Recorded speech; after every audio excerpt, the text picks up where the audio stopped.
The SEAL training compound sits under a gray morning sky. 15 operators gather in the ready room, checking gear, trading low conversation. The air carries the familiar scent of gun oil and coffee.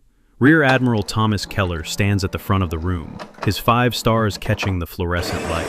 His voice carries the weight of 30 years in naval special warfare. I have built this program from nothing.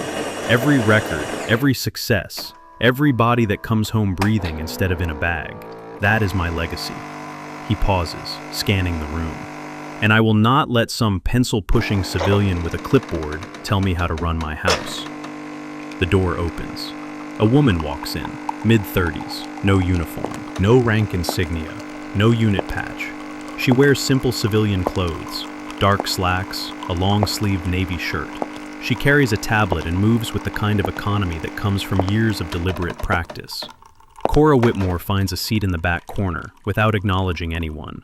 She opens her tablet and begins reviewing data, her posture relaxed but alert. Senior Chief Aiden Knox watches her from across the room. He has spent 11 years earning his place in this community. He has the scars, the deployments, the brothers buried at Arlington, and now some civilian sits in their ready room like she belongs there.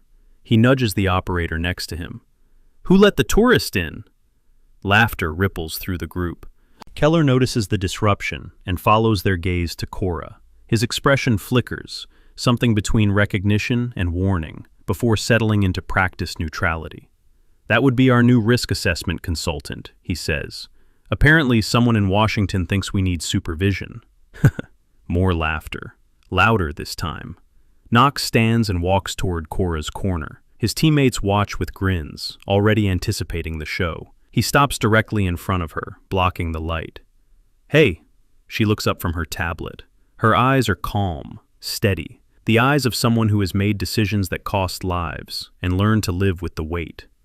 "Can I help you?" Knox crosses his arms. "Just curious. You're sitting in a room full of SEALs, some of the most elite operators on the planet, men who have bled for this country." He leans closer. "So tell me, what's your rank?" The room goes quiet. 15 pairs of eyes lock onto the exchange. Cora holds his gaze for a 3 count. Then she returns her attention to the tablet. "I do not use rank to do my work." Knox laughs, a sharp sound that echoes off the concrete walls. "You hear that, boys? She does not use rank." He shakes his head. "Then stay out of our training lanes. This is not a place for observers." Cora says nothing. Her fingers continue scrolling through data. The only sign she registered his words is a slight adjustment of her grip, thumb now covering a specific section of the screen, the way someone might shield a tactical map from unauthorized eyes. In the far corner, Master Chief Walter Briggs watches the exchange. He is 58 years old, with 35 years of service carved into his weathered face. He has seen every type of operator pass through these doors, the arrogant, the humble, the broken, the reborn. This woman is none of those. The way she scanned the room when she entered, the way she positioned herself with clear sight lines to both exits, the way she absorbed Knox's insult without flinching, without defending, without any wasted energy. Briggs has seen that discipline before, only in operators who have walked through fire and decided to keep walking. He files the observation away and says nothing. The morning briefing continues. Keller outlines the day's training schedule, live fire exercises on Range 4, obstacle course evaluations, close quarters combat drills, standard fare for a SEAL compound. Cora takes notes. Occasionally, her eyes drift to specific details, the ammunition allocation numbers, the safety protocol timestamps, the names of range safety officers. Knox catches her looking and smirks. "Taking notes for your report? Make sure you spell my name right, Knox, like the fort." A few operators chuckle. Cora does not look up. "I know how to spell it." "Good, then spell this. You are out of your depth here. Whatever Washington told you, whatever briefing packet they gave you, it does not prepare you for what we do. So sit in your corner, fill out your forms, and stay out of our way." He returns to his seat, satisfied with his performance. Briggs watches Cora's reaction, or rather, her lack of one. She continues taking notes as if Knox had commented on the weather.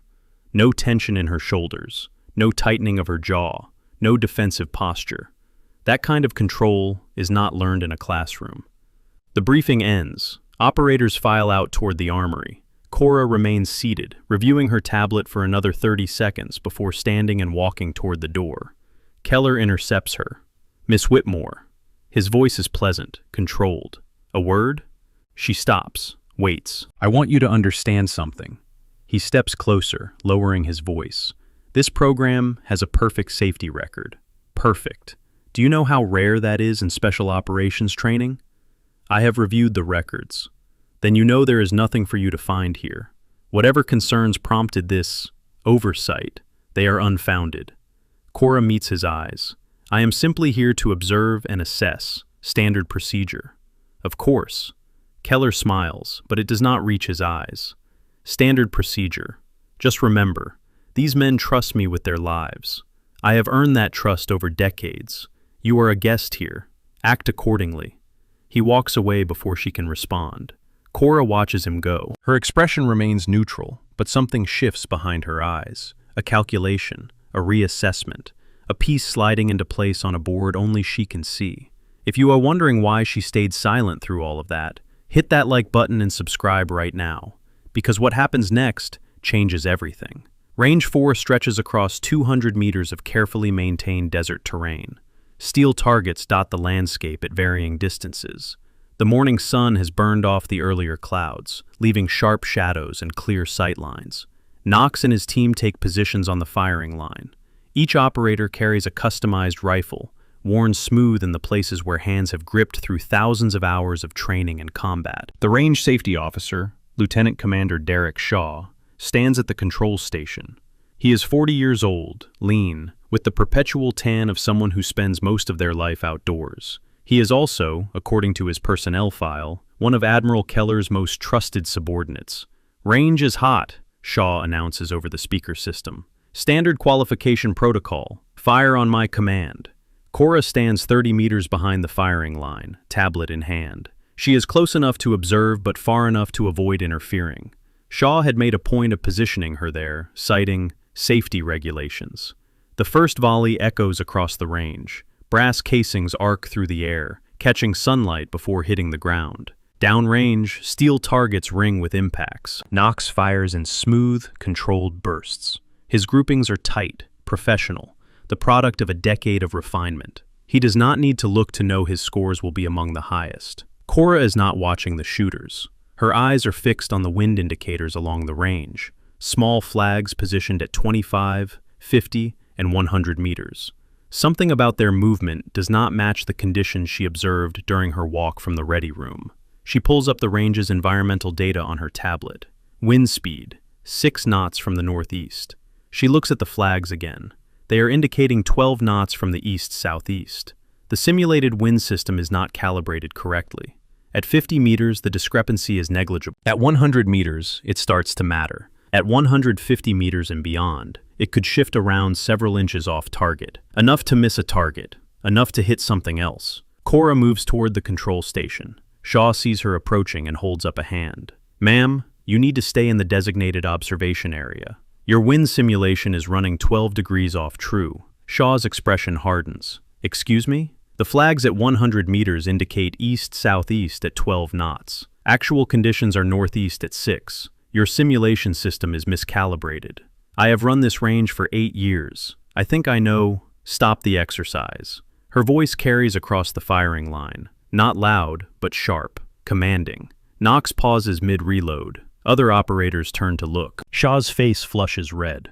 "You do not have the authority to." A crack splits the air. Different from the others. Wrong angle. Downrange, a round sparks off a support beam 6 inches from a target operator's position. The range goes silent. Every head turns toward the near miss, then toward Cora, then toward Shaw. "Cease fire," Shaw calls, his voice strained. Range is cold, all weapons safe. Operators comply instantly, decades of training overriding any confusion. Weapons are cleared, chambers checked, safeties engaged. Knox stares at Cora. She is not celebrating, not saying, "I told you so." She is already back on her tablet, documenting the incident with the same calm efficiency she brought to the morning briefing. Briggs appears at Knox's shoulder. Still think she is just a tourist? Knox does not answer. He is replaying the sequence in his head. The moment Cora raised her voice, his instincts had screamed at him to listen, not because of her words, but because of her tone. He has heard that tone before, in combat, from officers who knew something bad was about to happen. Shaw approaches Cora, his jaw tight. That was a minor calibration error. Happens from time to time. A minor calibration error that nearly put a round through Petty Officer Harding's shoulder. You do not know that. The round could have been 12 degrees of drift at 163 meters, with a 10-knot differential, creates a lateral shift of approximately 4 inches. Petty Officer Harding was positioned 3 inches left of center on his firing station. The math is not complicated. Shaw opens his mouth, closes it. Cora continues. I will need access to your maintenance logs for the wind simulation system. Also your incident reports for the past 18 months. Those are internal documents. You would need authorization from Admiral Keller? Yes. I will speak with him this afternoon. She walks away before he can respond. Knox watches her go. Something has shifted in his calculation of this woman. She is not just observant. She knows range ballistics well enough to calculate drift angles in her head. She knows equipment well enough to identify a 12-degree calibration error from 30 meters away. That is not consultant knowledge. That is operator knowledge. Behind him, Briggs speaks quietly. 11 years I have been watching people walk through this compound. I have seen Rangers, Delta, agency types, foreign operators, you name it. Knox turns to look at him. That woman is not a consultant. Briggs keeps his voice low. I do not know what she is, but she did not learn to read a range like that from a training manual. Then what is she? Briggs shakes his head. That is the question, is it not? The afternoon sun bakes the compound as Knox makes his way to the administrative building. He has been summoned to see the new commander, some bureaucrat from Washington who has been appointed to oversee transition protocols, whatever that means. He does not know who this new commander is. He does not particularly care. His mind is still on the woman from the range, the way she read those wind flags, the way she calculated drift without hesitation, the way she absorbed insults like they were background noise. The administrative building is quiet. Most of the staff are at lunch or supporting afternoon training evolutions. Knox's boots echo on the polished floor as he walks the long hallway toward the commander's office. His thoughts drift to Admiral Keller's words from the morning briefing. I will not let some pencil-pushing civilian tell me how to run my house. Keller has been protective of this program for years. Defensive, almost. Every outside inquiry meets a wall of perfect records and satisfied superiors. Knox has never questioned it before. Keller is a legend. His word is gospel. But that woman noticed a 12-degree calibration error that Shaw, who has run that range for 8 years, either missed or ignored. The hallway ends at a heavy wooden door. Knox straightens his uniform, clears his throat, and raises his fist to knock. His eyes drift to the brass nameplate mounted at eye level. He stops, reads the engraved letters, reads them again. Commander Cora Whitmore. Knox's fist hovers 6 inches from the wood. His heart rate spikes. Every word he spoke in the ready room, tourist, out of your depth, stay out of our way, echoes in his skull like rifle reports. The door opens from inside. She stands there. Same civilian clothes, same calm expression, same eyes that have seen things she will never talk about. Senior Chief Knox. Her voice is neutral, professional. Come in. He steps through the door on autopilot. His training keeps him moving when his brain wants to freeze. The office is sparse. A desk, 2 chairs, a laptop, a stack of files marked with red classification tabs. On the wall behind the desk hangs a single photograph, a group of operators in desert camouflage, faces obscured by shadow and dust. Cora gestures to one of the chairs. Sit. Knox sits. She remains standing for a moment, studying him the way an instructor studies a promising but undisciplined recruit. Then she rounds the desk and settles into her own chair. You have questions. His voice catches. He clears his throat. Ma'am, I did not know that I was your new commanding officer? Clearly. She opens a folder on her desk.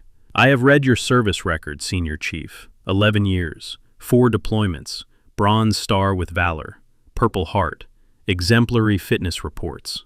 She looks up. You are good at what you do. That is why I am telling you this directly, instead of letting you figure it out through the rumor mill. Knox finds his voice. Telling me what, ma'am? Cora turns her laptop to face him. The screen displays a classified briefing document. He sees photographs, incident reports, body counts. 5 training accidents at this compound over the past 4 years. 17 dead, all classified as equipment failures or operator error. She pauses. None of them were accidents. Knox stares at the screen.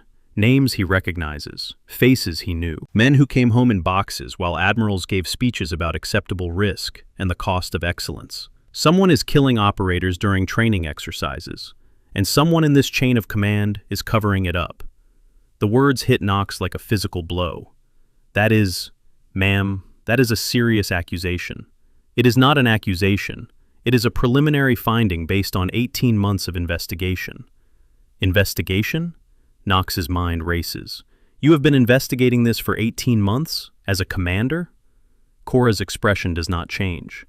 I was not always a commander, Senior Chief. I was assigned this rank specifically for this mission. My actual background is different. Different how? She does not answer directly. Instead, she pulls back the cuff of her left sleeve, just an inch, just for a moment. Knox glimpses the edge of a tattoo, dark ink against pale skin. He cannot see the full design, but he recognizes the style. Unit ink. The kind operators get after surviving something that changes them. She covers it again before he can identify the specific unit. I need to know if I can trust you. Knox meets her eyes. Ma'am? Admiral Keller approached you after the range incident. What did he say? Knox hesitates. The conversation had been brief. Keller pulling him aside near the armory, speaking in low tones about loyalty and discretion, and the importance of presenting a united front to outsiders. He asked me to keep an eye on you, report anything unusual. Cora nods, unsurprised. And will you? The question hangs in the air. Knox thinks about the 17 names on that screen, about the woman who noticed a 12-degree calibration error that could have killed one of his men, about the way Keller's smile never quite reaches his eyes.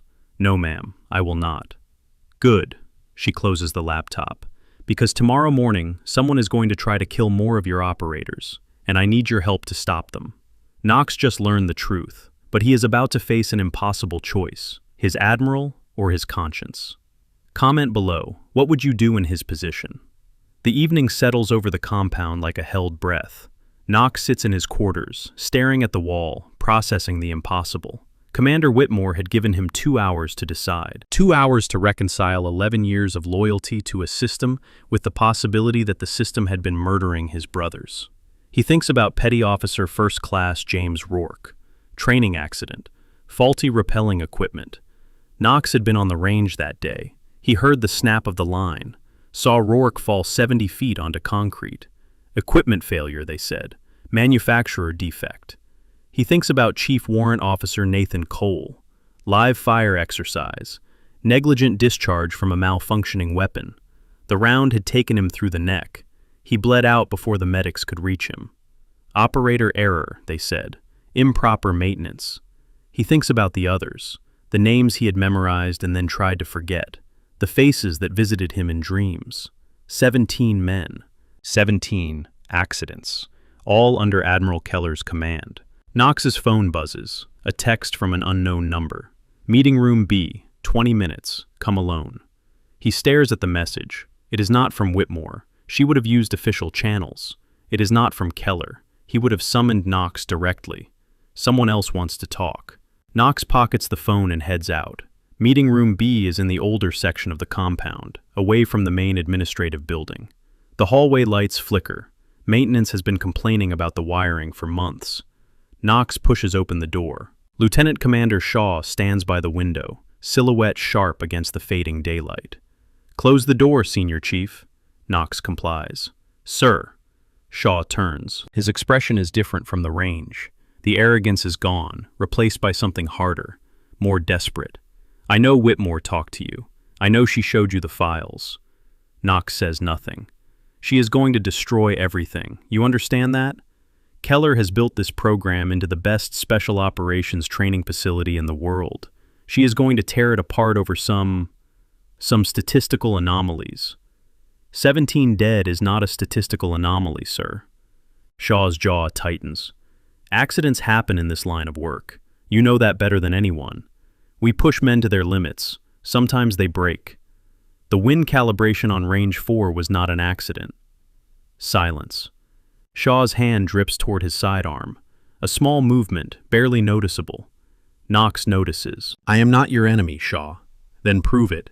Shaw steps closer. Keller needs to know what Whitmore is planning. Her investigation, her evidence, her timeline. You are in a position to find out. You want me to spy on my commanding officer. I want you to protect this community, the community you have bled for, the community that made you who you are. Shaw's voice drops. Whitmore is an outsider. She does not understand what we do here, what we sacrifice. She is going to burn it all down over a theory. Knox holds Shaw's gaze. He thinks about the tattoo he glimpsed on Whitmore's wrist, the way she read that range, the steadiness in her eyes when she told him 17 men had been murdered. What happened to them, Shaw? The 17? Shaw blinks. What? You said accidents happen. You said men break. But Whitmore has evidence. 18 months of investigation. She did not pull those files out of thin air. Shaw's hand tightens on his sidearm. Be very careful, Senior Chief. I am being careful. Knox keeps his voice level. That is why I'm going to walk out of this room, go back to my quarters, and pretend this conversation never happened.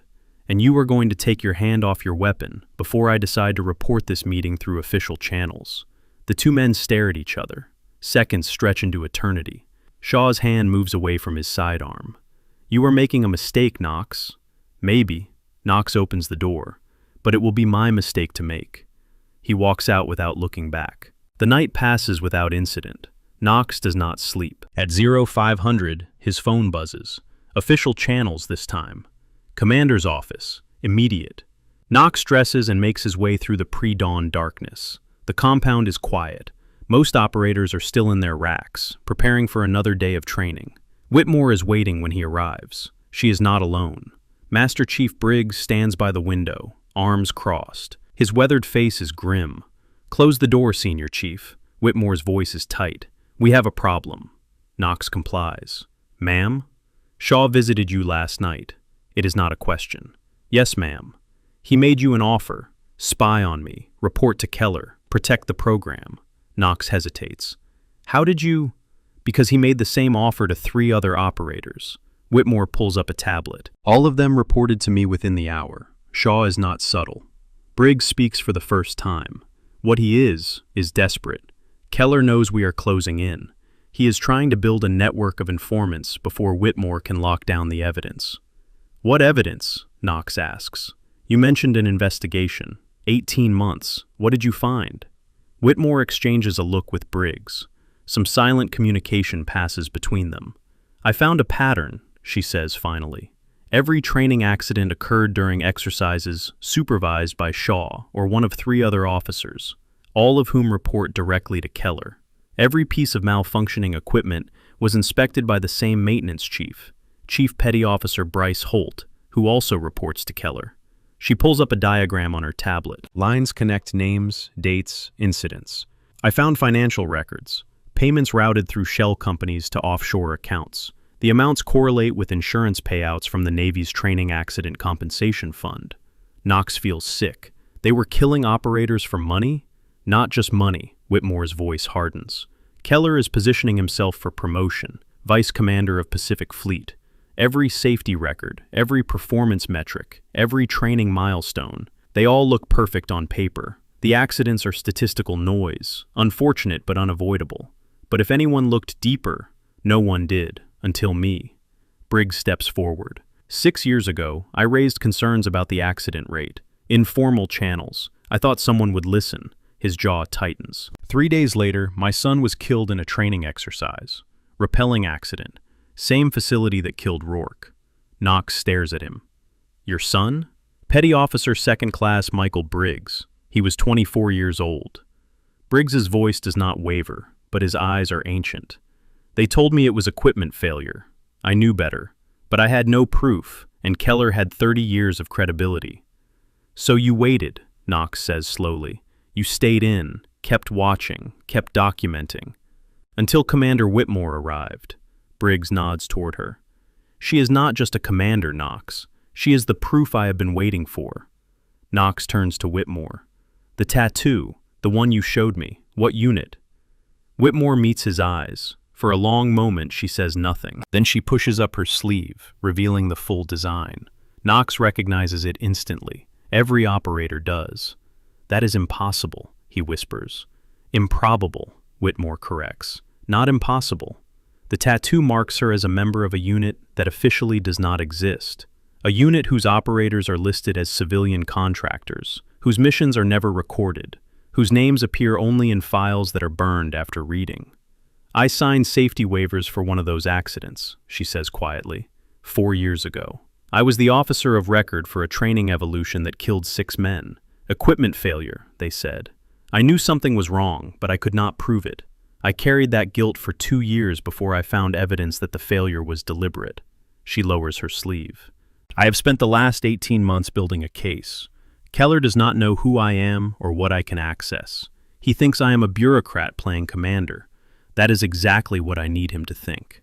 Knox's mind races. So what happens now? Now? Whitmore checks her watch. Now we wait. Keller is going to make a move. Shaw's recruitment attempt means they are panicking. When scared men panic, they make mistakes.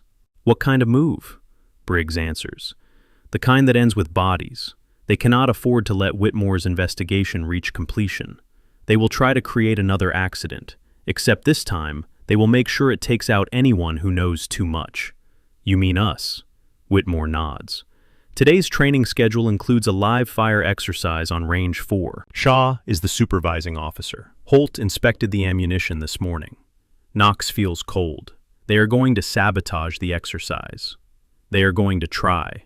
Whitmore's expression hardens. And we are going to let them, up to a point. I need them to commit to the act before I can prove intent. But I am not going to let anyone else die for my investigation.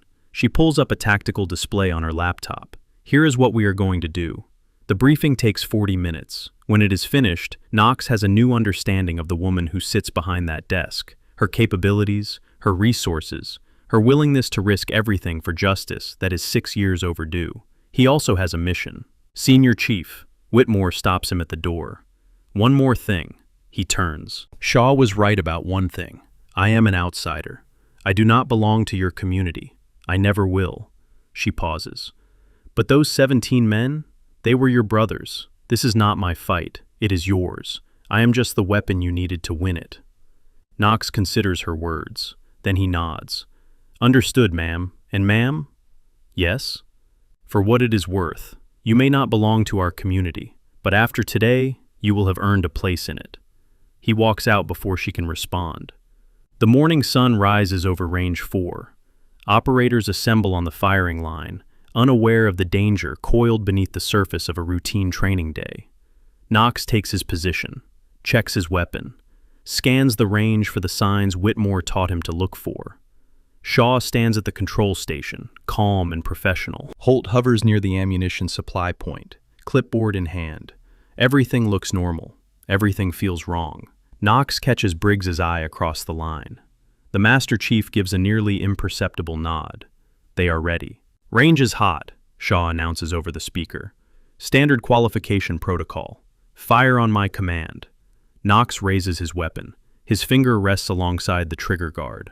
Somewhere behind him, Whitmore watches from the observation area, the same spot where Shaw positioned her yesterday, far enough away to seem uninvolved, close enough to act when the moment comes.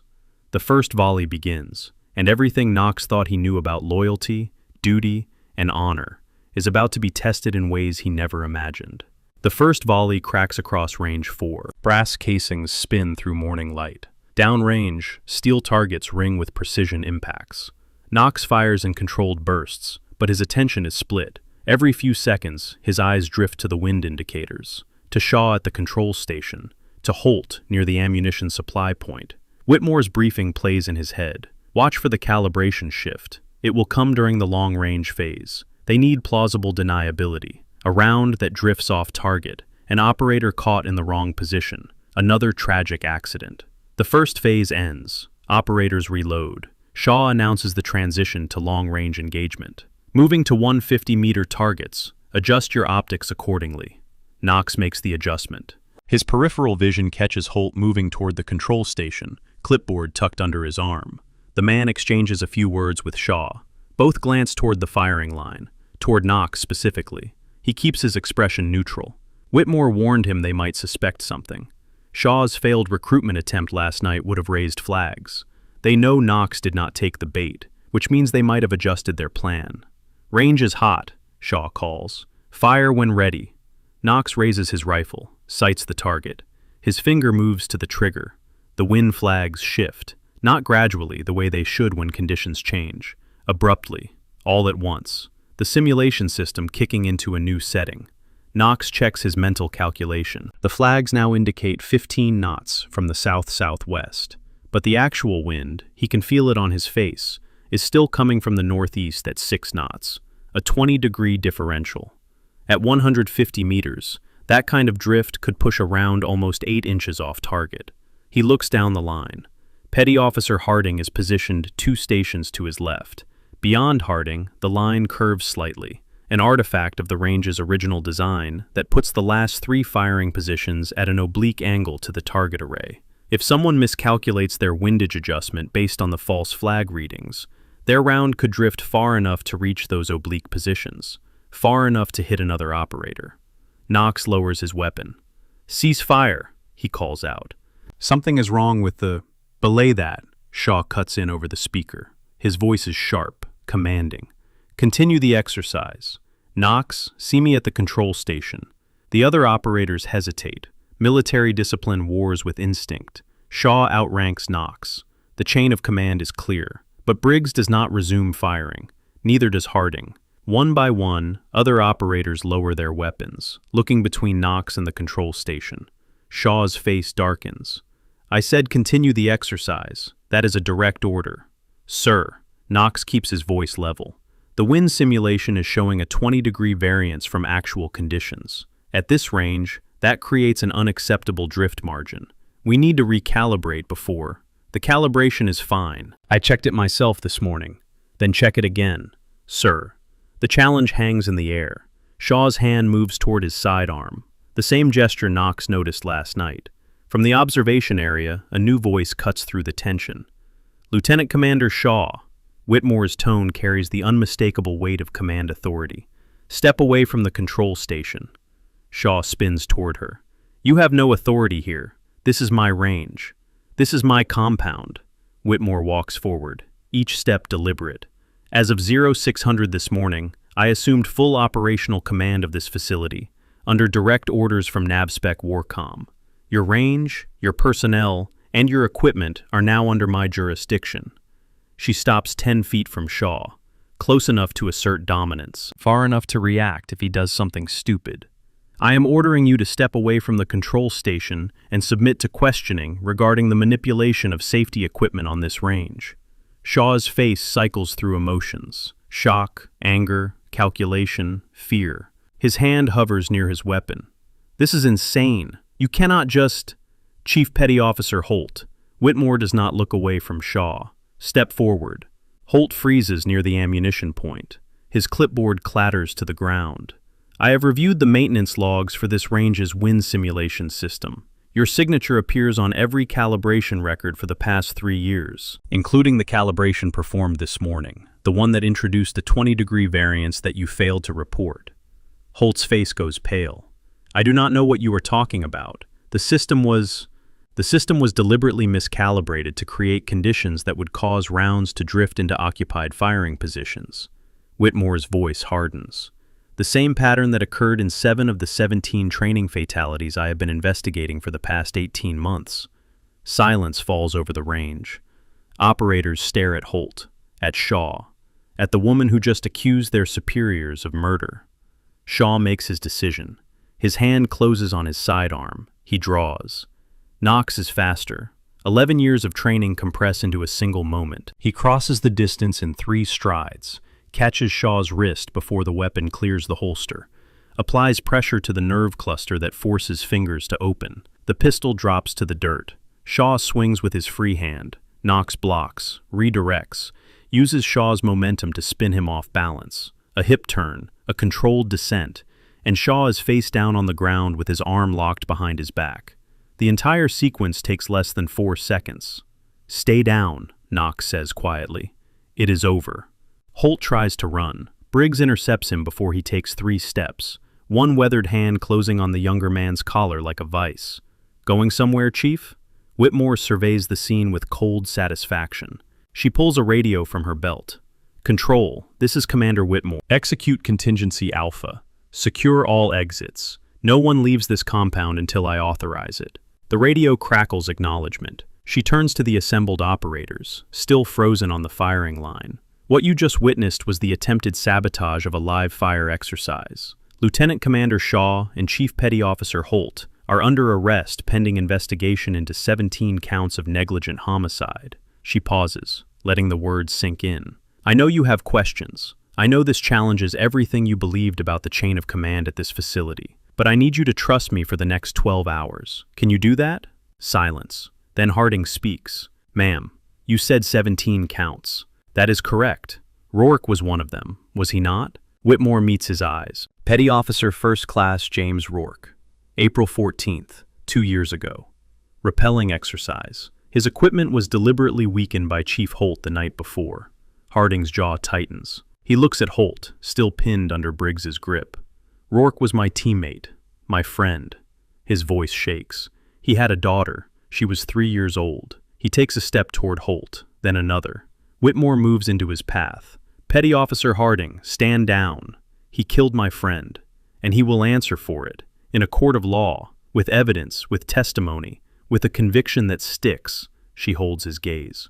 "I did not spend 18 months building this case so you could throw it away with a moment of justified rage.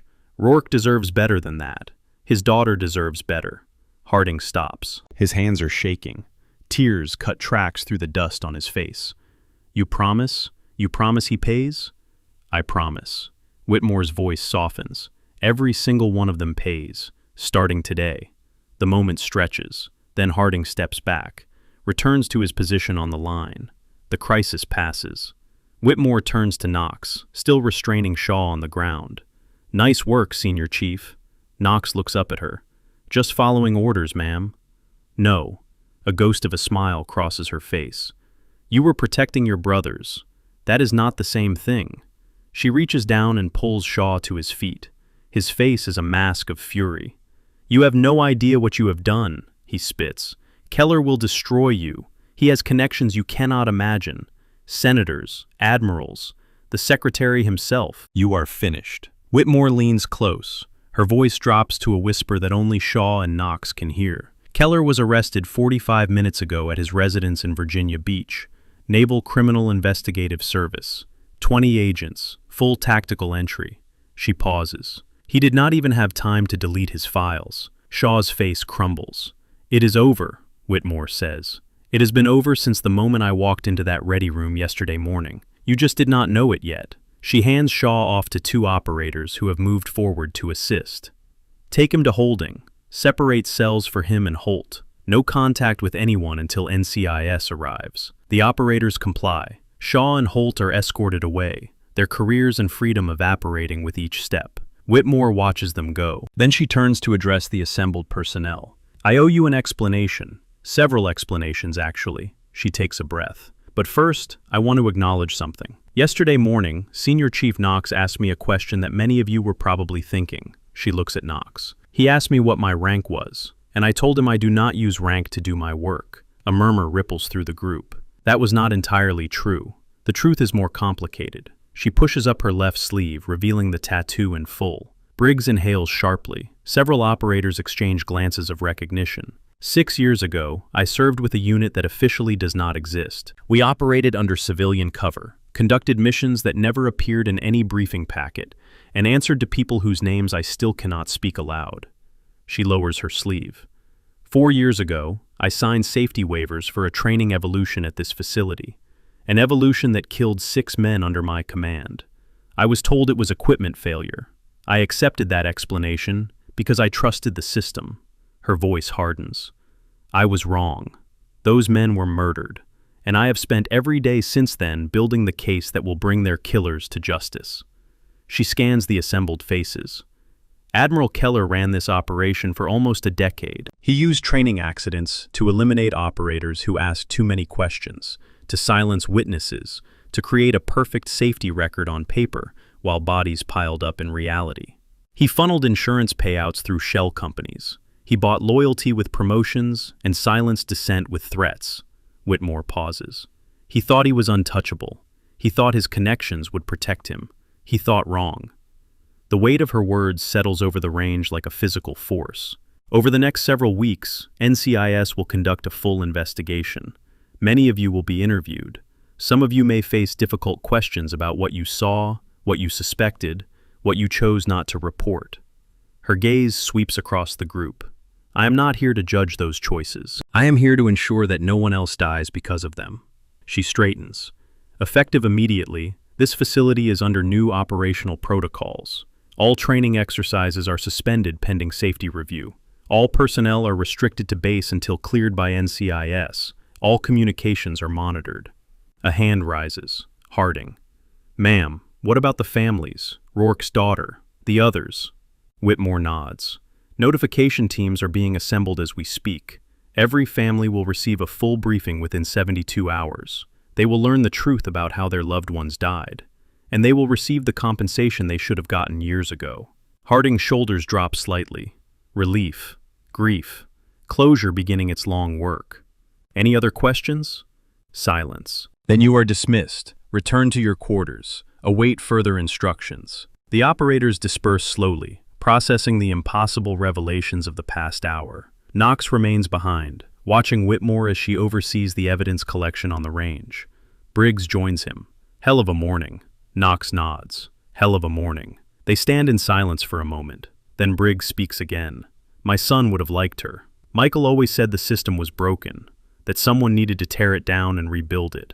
His voice catches. "He just did not live long enough to see it happen." Knox puts a hand on the older man's shoulder. He sees it now, wherever he is. Briggs does not respond, but his eyes are wet when he walks away. The afternoon brings a procession of investigators, NCIS agents in dark suits, JAG officers with briefcases full of warrants, evidence technicians photographing every inch of Range 4. Knox spends 3 hours in an interview room, recounting everything: the Ready Room confrontation, Shaw's midnight recruitment attempt, the morning's events on the range. He holds nothing back. When he emerges, the compound has transformed. Military police guard every entrance. Yellow tape cordons off the administrative building. Helicopters shuttle personnel and evidence to and from naval installations up the coast. He finds Whitmore in her office, surrounded by paperwork. "Ma'am, you wanted to see me?" She looks up. Fatigue shows around her eyes, but her posture remains straight. "Close the door, Senior Chief." He complies. "I wanted to thank you. Personally." She gestures to a chair. "Your intervention on the range this morning prevented what could have been a catastrophic situation. If Shaw had drawn that weapon, if shots had been fired, I was just doing my job, ma'am." "No, you were doing more than that." She leans forward. 24 hours ago, you did not know me. You had every reason to dismiss me as an outsider, a bureaucrat, a threat to your community. Instead, you listened. You evaluated. You made a decision based on evidence rather than loyalty." She pauses. "That is rare, especially in this environment." Knox considers his response. "Permission to speak freely, ma'am." "Granted. When I asked about your rank yesterday, I was not just being disrespectful. I was testing you." He meets her eyes. "In this community, rank is earned, not given. I wanted to see how you would react." "And? You did not defend yourself. You did not pull credentials. You just absorbed it, moved on." He shakes his head. "That told me more about who you are than any briefing packet could." Whitmore is quiet for a moment. Then she reaches into her desk drawer and pulls out a small wooden box. "I was given this 15 years ago, by a commander who taught me everything I know about leadership." She opens the box, revealing a challenge coin, worn smooth by years of handling. "He told me that rank is a tool, nothing more. The moment you start believing your rank makes you special, you have already failed the people who depend on you." She closes the box. "I have carried that lesson through every assignment, every mission, every loss. It is why I did not react when you questioned me, because the question was fair. I had not earned your respect yet. And now? Whitmore almost smiles. Now is different. A knock at the door. Briggs enters without waiting for permission. Ma'am, NCIS just finished processing Keller's personal files. They found something you need to see. Whitmore rises. What is it? Briggs hands her a tablet. A list. Names, dates, locations. Goes back 12 years. Knox watches Whitmore's face as she scrolls through the document. Her expression does not change, but something shifts behind her eyes. 34 names, she says quietly. 34 training accidents across 6 facilities. She looks up at Briggs. We thought it was 17. We were wrong. The weight of the revelation settles over the room. 34 operators. 34 families. 12 years of systematic murder disguised as acceptable risk. Whitmore sets down the tablet. Get me NCIS. We need to expand the investigation. The following days blur together in a haze of interviews, briefings, and revelations. Each new document uncovered pulls another thread in Keller's web. Each thread leads to more names, more victims, more complicity. Shaw breaks on the second day of interrogation. He provides testimony implicating Keller in direct oversight of at least 12 training fatalities. He names 3 other officers involved in the conspiracy. He details the financial arrangements, the falsified records, the threats used to maintain silence. Holt holds out longer, but when confronted with forensic evidence linking him to specific equipment failures, his resistance crumbles. He admits to sabotaging gear on 7 separate occasions. He claims he did not know anyone would die. No one believes him.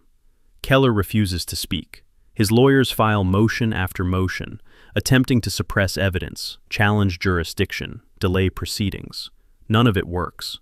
The documentation is too thorough, the witness testimony too consistent, the bodies too numerous to ignore. On the 5th day, the Secretary of the Navy holds a press conference.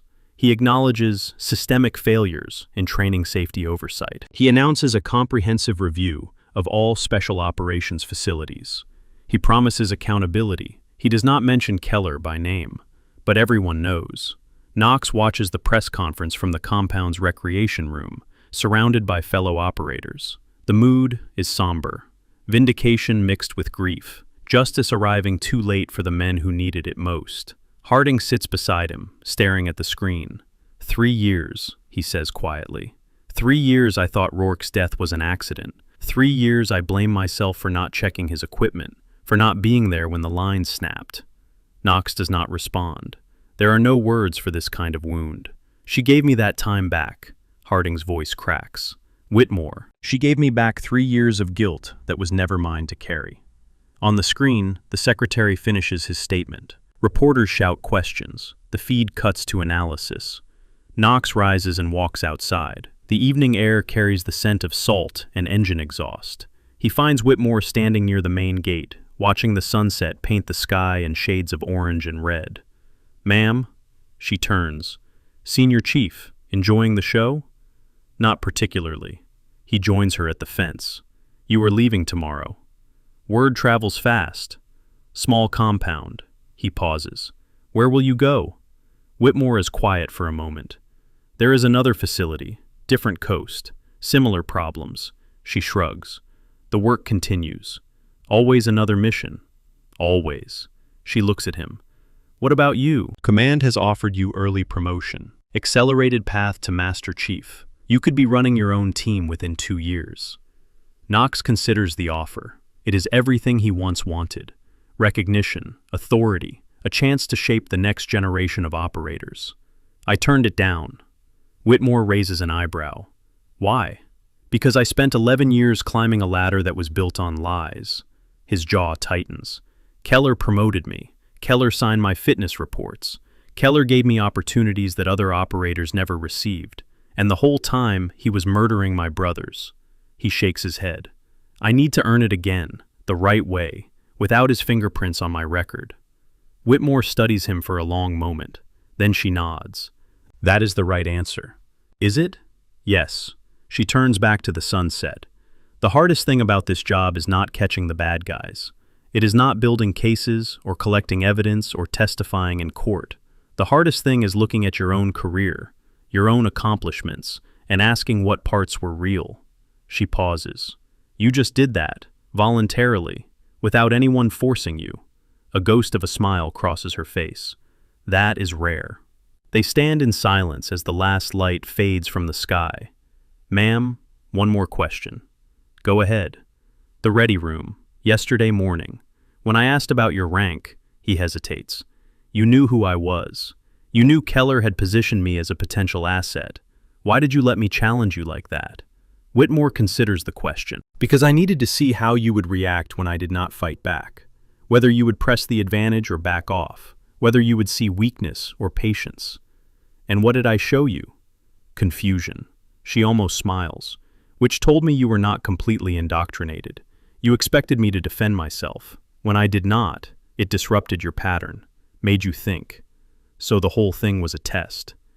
Everything is a test, Senior Chief. The question is whether you pass. Knox absorbs this. Then he extends his hand. It has been an honor serving under you, Commander. Whitmore takes his hand. Her grip is firm, calloused, the hand of someone who has done hard work in hard places. The honor is mine. Take care of yourself, Knox, and take care of these men. They are going to need leaders who remember what happened here. I will. She releases his hand and walks toward the administrative building. Knox watches her go. At the door, she pauses, looks back. Senior Chief. Ma'am? For what it is worth, you were right to ask about my rank. A leader who cannot handle that question does not deserve the title. She holds his gaze. Never stop asking, even when it costs you. She disappears inside. Knox stands alone in the gathering darkness, processing the weight of the past week. 34 names, 12 years, a conspiracy that reached the highest levels of naval special warfare, and one woman who refused to let it stand. The morning of Whitmore's departure dawns clear and cold. A transport helicopter waits on the main pad, rotors still. Most of the compound has gathered to see her off. Operators who once dismissed her as a tourist now stand at attention, faces solemn with respect. Knox takes his place in the formation. Briggs stands beside him, weathered face unreadable. Whitmore emerges from the administrative building, carrying a single duffel bag. She wears civilian clothes, the same dark slacks and navy shirt from her first day. No rank insignia, no unit patches. She approaches the formation and stops. I am not going to give a speech. You have heard enough speeches this week. Her gaze moves across the assembled faces. But I want you to remember something. She pauses. 17 men died at this facility, 34 across the entire program. Fathers, sons, brothers, friends. Each of them trusted the system to protect them. Each of them deserved better. Her voice hardens. Do not let their deaths be meaningless. Do not let this become a story that fades away. Every time you step onto a range, every time you inspect equipment, every time you question an order that does not feel right, remember them, honor them, be the leaders they needed and did not have. Silence holds the formation. That is all. She walks toward the helicopter. The formation breaks as operators move to shake her hand, offer words of gratitude, say goodbyes that carry more weight than protocol allows. Knox hangs back, watching from a distance. When the crowd thins, Whitmore catches his eye. She crosses to where he stands. Not one for goodbyes? Not particularly. She nods. She reaches into her pocket and pulls out the wooden box from her office. I want you to have this. Knox stares at the box. Ma'am, I cannot. You can. And you will. She presses it into his hands. My commander gave it to me when he thought I was ready. I am giving it to you for the same reason. Knox opens the box. The challenge coin gleams in the morning light, worn smooth by 15 years of handling. I do not know what to say. Then do not say anything. Just earn it. Whitmore steps back. The work continues, Senior Chief. Make sure it continues in the right direction. She turns and walks to the helicopter. The crew chief helps her aboard. The rotors begin to spin. Knox watches the aircraft lift off, bank toward the horizon, and disappear into the morning haze. Briggs appears at his shoulder. What did she give you? Knox shows him the coin. Briggs examines it for a long moment. Do you know whose unit that represents? No. Neither do I, and that is probably the point. Briggs hands it back. Some things are not meant to be understood, only carried. Knox pockets it and turns toward the compound. There is work to do. 3 weeks pass. The investigation expands. More arrests, more revelations, more families learning the truth about how their loved ones died. The Navy implements new safety protocols across all special operations facilities. Congressional hearings are scheduled. Careers end. Reforms begin. Knox throws himself into the rebuilding. He volunteers for safety review committees. He mentors junior operators. He speaks openly about what happened, refusing to let the story be buried. Harding becomes his closest ally. The man who almost lost himself to rage on Range 4 now channels that energy into advocacy. He establishes a foundation in Rourke's name, providing support for families of training casualties. Briggs retires. At his farewell ceremony, he speaks briefly about his son, about the woman who gave him closure. He shakes Knox's hand before departing. Take care of that coin, and take care of these men. They are watching you now. His grip tightens. Be worthy of it. He walks away without looking back. The evening after Briggs's departure, Knox sits alone in his quarters. His phone buzzes. Unknown number. He answers. Senior Chief Knox. Silence on the line. Then a familiar voice. How is the coin? Knox sits up straighter. Commander? Not anymore, just Cora now. A pause. I heard about Briggs. He was a good man. The best. He waited 6 years for justice. Most people would have given up. Her voice softens. He stayed because he believed someone would eventually listen. That kind of faith is rare. Knox turns the coin over in his fingers. Where are you? Somewhere warm. Different problems. Same work. He hears the ghost of a smile in her voice. The list keeps growing, Knox. 34 became 41. 41 became 53. How do you keep going? Because someone has to. And because I remember every name, every face. Her voice hardens. That is not a burden. That is fuel. Knox absorbs this. Is that why you called? No, I called to warn you. Her tone shifts. Keller had connections we did not fully map. Some of them are still active. Some of them are looking for someone to blame. You think I am a target? I think you are visible. You have been speaking publicly, making powerful people uncomfortable. She pauses. That makes you valuable and dangerous. Knox considers the warning. What do you suggest? Stay visible. Do not let them push you into silence. But watch your back. And if anything feels wrong, anything at all, you call this number. Will you answer? Someone will. The network is larger than you know, Knox. You are a part of it now. The line goes silent for a moment. Then Cora speaks again. One more thing.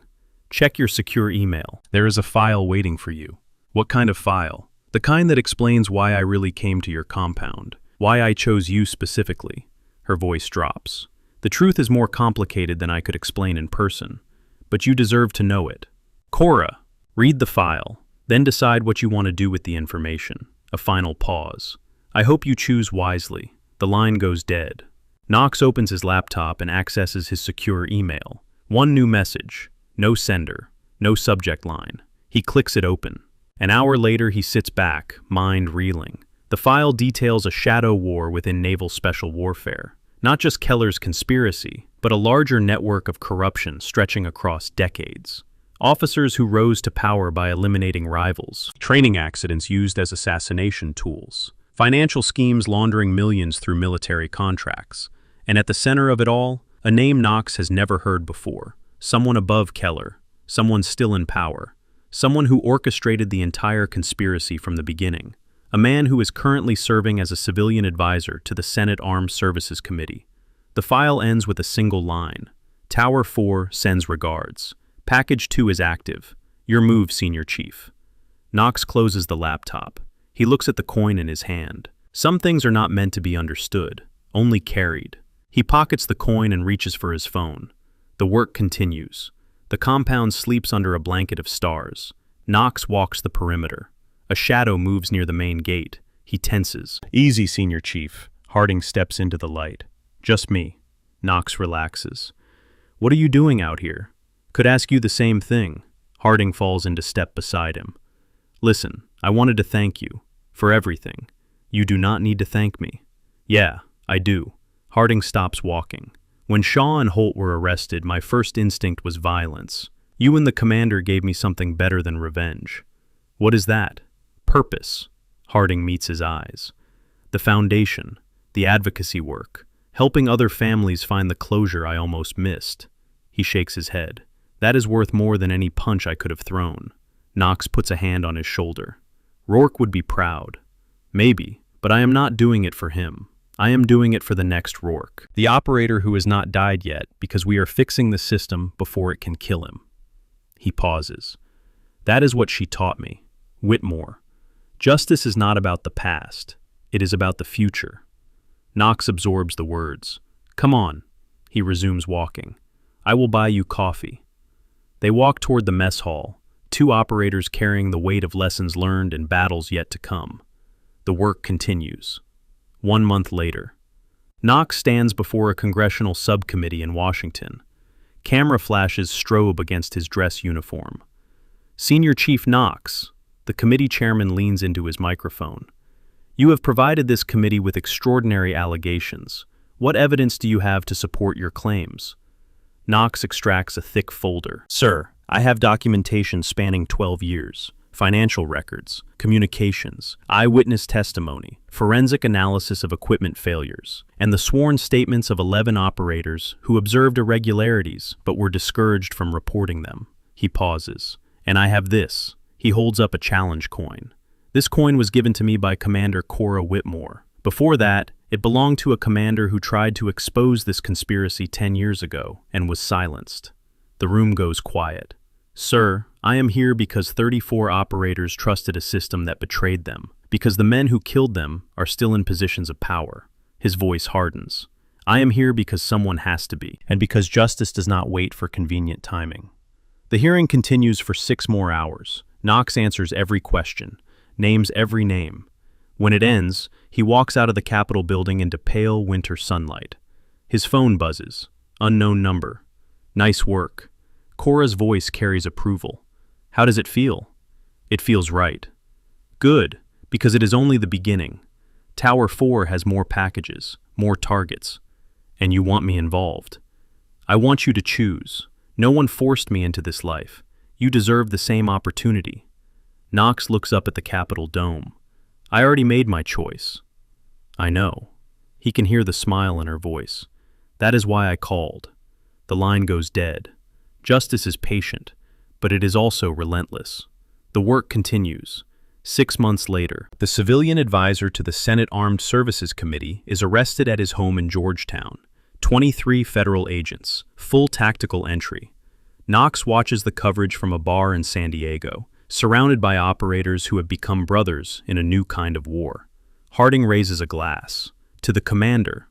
To the commander, they echo. On the screen, the arrested man is led to a waiting SUV. His face is a mask of disbelief. The full weight of federal law descending on a man who thought himself above it. Knox pulls out the challenge coin. Some things are not meant to be understood, only carried. He pockets the coin. The work continues. 1 year later. Knox stands before a formation of new operators, at the same compound where his journey began. He wears the rank of Master Chief now, earned the right way. Welcome to the teams. Before we begin, I want to tell you a story about a woman who walked into this compound one morning, looking like a tourist, and changed everything. He tells them about the Ready Room, about Range 4, about the question that started everything. I asked her what her rank was. I meant it as an insult. He holds up the coin. This is what she gave me in return. Not anger, not defensiveness, just quiet confidence and the patience to let the truth speak for itself. He meets their eyes.